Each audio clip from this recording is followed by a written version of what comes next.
এবারে metal presence কৃষি সংবাদ সুজল সুফলা।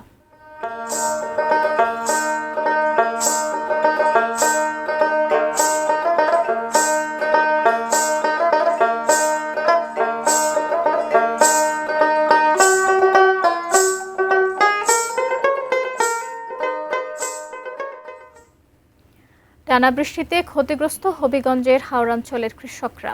পানিতে তলিয়ে গেছে বিস্তীর্ণ জমির বোরো ধান। রোদ না থাকায় নষ্ট হচ্ছে কেটে আনা ধানও। কৃষি বিভাগের হিসাবে জেলায় ক্ষতির পরিমাণ প্রায় ৩৫০ কোটি টাকা। হবিগঞ্জ প্রতিনিধি আলামিন খানের পাঠানো তথ্য ছবিতে ডেস্ক রিপোর্ট। একটুখানি রোদ পেলেই খলায় ধান শুকাতে নেমে যাচ্ছে সবাই। জায়গা না মিললে বাড়ির আঙিনা এমনকি সড়কের মাঝেও ধান শুকানো হচ্ছে, কেননা যে কোনো মুহূর্তে শুরু হতে পারে বৃষ্টি। যাদের ক্ষেতের ধান কিছুটা বেঁচে আছে তারা জল বৃষ্টি উপেক্ষা করেই সে ধান কেটে আনছেন। হবিগঞ্জের বিস্তীর্ণ হাওড় অঞ্চলে এখন দৃশ্য অনেকটা এমনই। এবার অতিবৃষ্টি আর পাহাড়ি ঢলে হবিগঞ্জের প্রায় ১,২৪,০০০ হেক্টর জমির বোরো ধানের মধ্যে অন্তত ১২,০০০ হেক্টর জমির ধান ক্ষতিগ্রস্ত হয়েছে। হাওড়ের অনেক কৃষক মৌসুমের পুরো ফসল হারিয়ে দিশেহারা।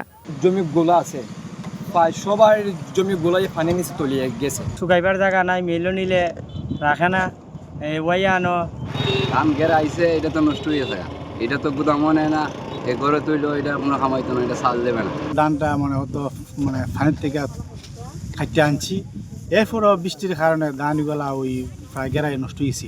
আমরা যেখানে ধান শুকাই এটাও পানি নিচে গেছি। কৃষি অফিস জানিয়েছে জেলায় পানিতে ডুবেছে প্রায় ২০৯ কোটি টাকার বেশি মূল্যের ধান, আর পচে ও চারা গজিয়ে নষ্ট হয়েছে অন্তত ১৩৪ কোটি টাকার কাটা ধান। সব মিলিয়ে ক্ষতির পরিমাণ প্রায় ৩৫০ কোটি টাকা। ক্ষতিগ্রস্ত কৃষকদের তালিকা করে সহায়তা দেওয়ার আশ্বাস কৃষি বিভাগের।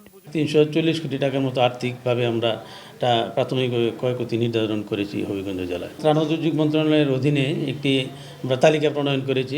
তালিকাটা হওয়ার শেষ পর্যায়ে এটা উপরে পাঠানো হবে, তখন হয়তো বা সরকার একটা বলছে যে ৩ মাসের একটা কি প্রণোদনা দিবেন। Shakil Aziz, desk report, ATN news.